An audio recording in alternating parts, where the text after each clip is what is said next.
guys, welcome back to Rad Dad Toolbox. It's good to have you. It's a new year, 2021. Hopefully we've got some great goals set and we're going to accomplish a lot of good things this year. Today we're going to be replacing a real trouble spot on the Ford 5.4 Triton motors. The newer 3-valve motors have problems with the VCT solenoids, with cam phasers, with timing chains, all kinds of stuff. Mine has been rattling like a diesel, that one you see back there in the corner. And so today we're going to be changing a VCT solenoid and showing you how to do it real quick. So thanks again for joining us, and let's get to it.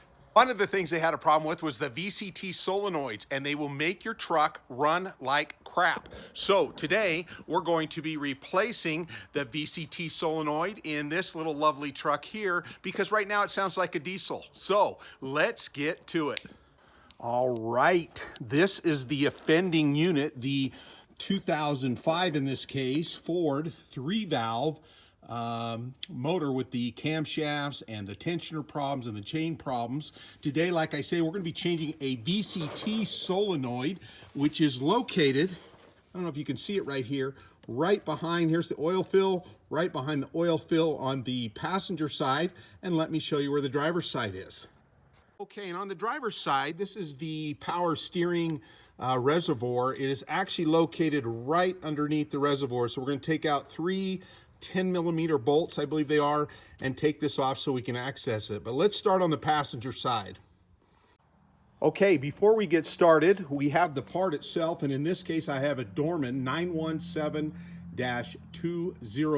VVT solenoid. This has a lifetime warranty. I got this at O'Reilly's for about $55. We're going to have a T27, so a screwdriver type handle with a T27 TORX head for removing the screw on the solenoid. Gotta have the hardy heavy duty gloves. I get these at Harbor Freight, they're awesome. And then of course, the mechanic's best friend, the hammer. Just kidding, it's not your best friend, but it is handy. And then we've got a screwdriver. So we're gonna use the hammer and screwdriver to break loose the seal at the top of the solenoid. So let's get started. All right, so the first thing we're gonna do is we're gonna take this little plug right here and squeeze, maybe squeeze, and pull it off just like that. Now you can see the seal around the outside, and then of course here's the solenoid. So we want to knock that seal loose. Now I'm going to come in right where this little tab is here with the screwdriver and hammer. Like I said, a mechanic's best friend is a hammer and screwdriver. Okay, we're going to chew this thing right up trying to get it out.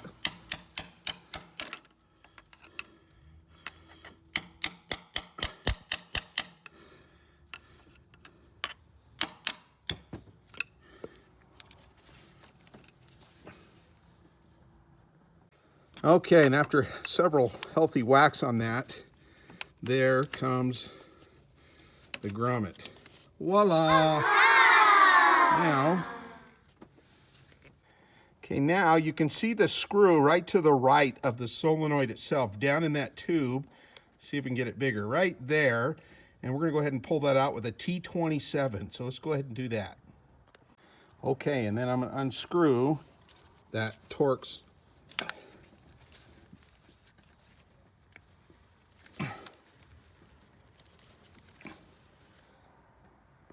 Okay, that screw's stuck in there really good, so I'm going to use some handy dandy vice grips to bite into my driver to unscrew it. And you notice I put some tape on there so that I don't destroy the handle. Here we go. All right, let's see if we can get that little sucker loose now. There we go. That's what I'm talking about.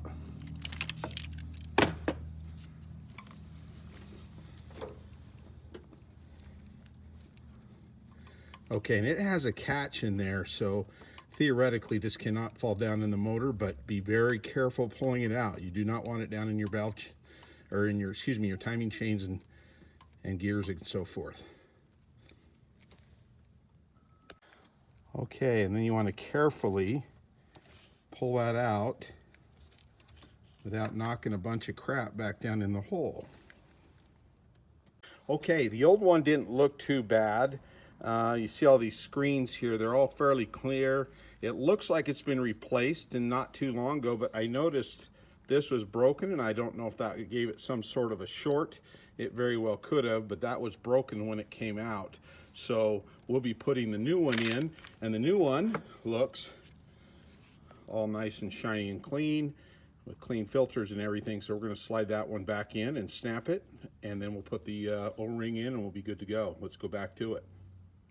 All right, so this one does not have a catch. The factory ones have a catch. So you want to be super careful not to knock this down into the valve train, or you're going to be in deep trouble trying to get it all apart. So let's be careful and let's slide it down in this tube.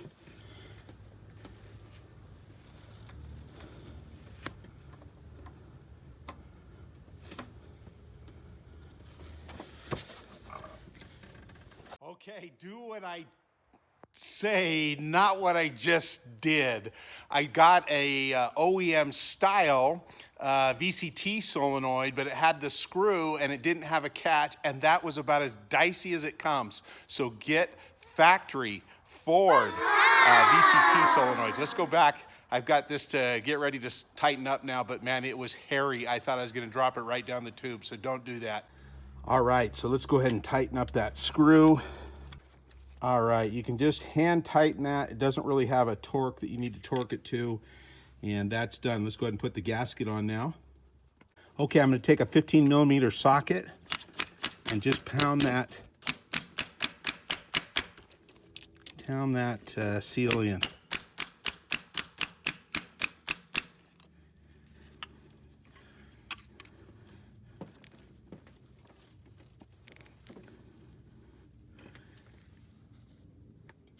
Okay, let's fire it up. Boom, and go see how she's running now.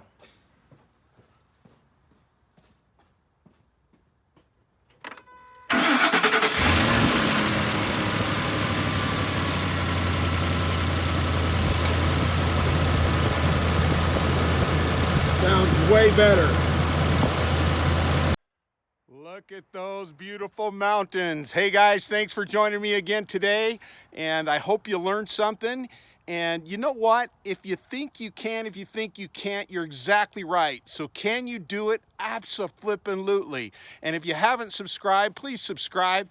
And if you haven't hit the like button, please hit the like button. Until next time, thanks so much.